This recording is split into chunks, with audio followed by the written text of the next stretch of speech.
Let's take a look at exercise 12.7, which is a basic net present value analysis. And you see the problem on the screen.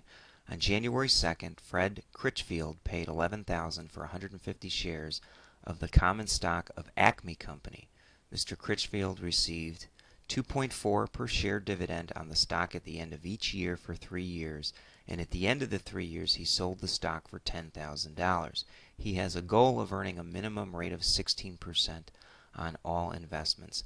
And on this one we're asked to compute the net present value. Now you also see on the bottom of the screen here how the authors approached this solution. And what they did is they used present value factors coming from a table. So they said the purchase of the stock was paid for now, and that was $11,000, and since it's paid for now, the present value of now is 1, and that's an outflow of $11,000. Then we need to find the present value factor of an annuity, since we have a constant stream of payments at the end of years 1 through 3 of $360, and that comes out to 2.246. We multiply the 360 times the 2.246, we come up with $809. And then finally, the sale of the stock occurs at the end of year 3, so we look up the present value of a lump sum amount 3 years down the road. It comes up to 0.641. We multiply it times 10,000 to get $6,410. And as a result, we're able to compute a present value of the cash flows equal to $3,781, and it's negative because the present value of the stock, the outflow, more than offsets the positive cash flows that we receive. Okay, now down below I've solved this exactly the way the authors did it, with the exception of rounding. They've kept the present value factors to 3 decimal places, and on mine I've let them go out to whatever they are.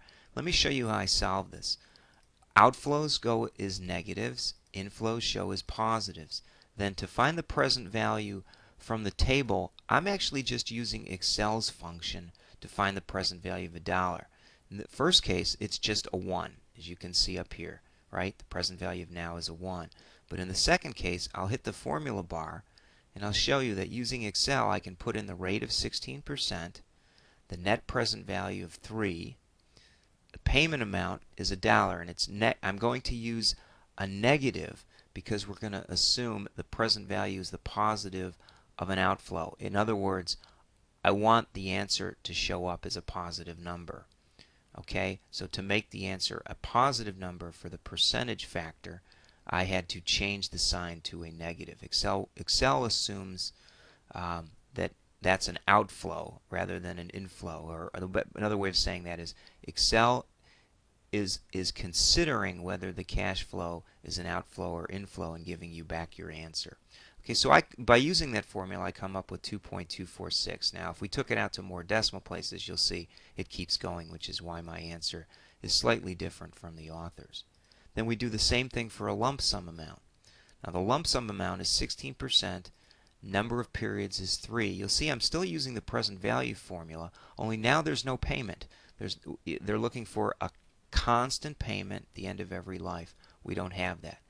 And again, rather than using $1, I make this a negative number so that my answer comes back positive. And when I do that, I get 0.641. Then on all of these columns, I simply multiply across, right? Sum down, and I come up with 3785, which is just a rounding difference, the same way the author solved it.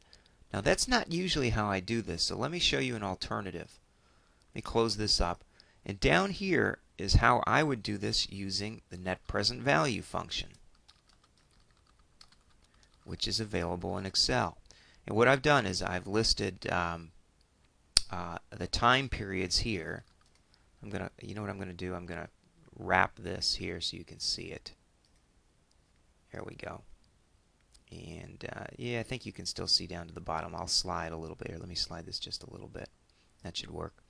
Okay, so we spend $11,000 now, and then at the end of year 1 we get back $360. End of year 2 we get back $360, and end of year 3 we get back the $360 plus the $10,000 of the sale of the stock.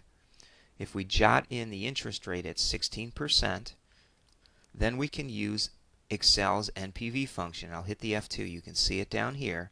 I'll slide all the way up here to show you how that works. Now you're going to get a funny formula. So rather than do that, what I'm going to do is take off this and walk you through it. Here's the NPV function. The rate comes from cell C39, which is 16%, and the values come from the end of period 1 through 3, not beginning with period 0. Excel's NPV function is assuming the first payment comes at the end of the first year, which is why we start at 360. But that also means we then have to add in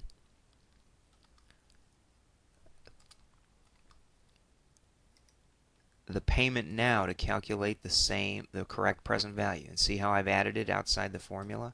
And I come up with $3,785. And you see that's the same answer that I got the other way as well. So here's two different ways to solve this one. I always use the NPV function. I don't use tables anymore since Excel has the tables built into present time value of money functions.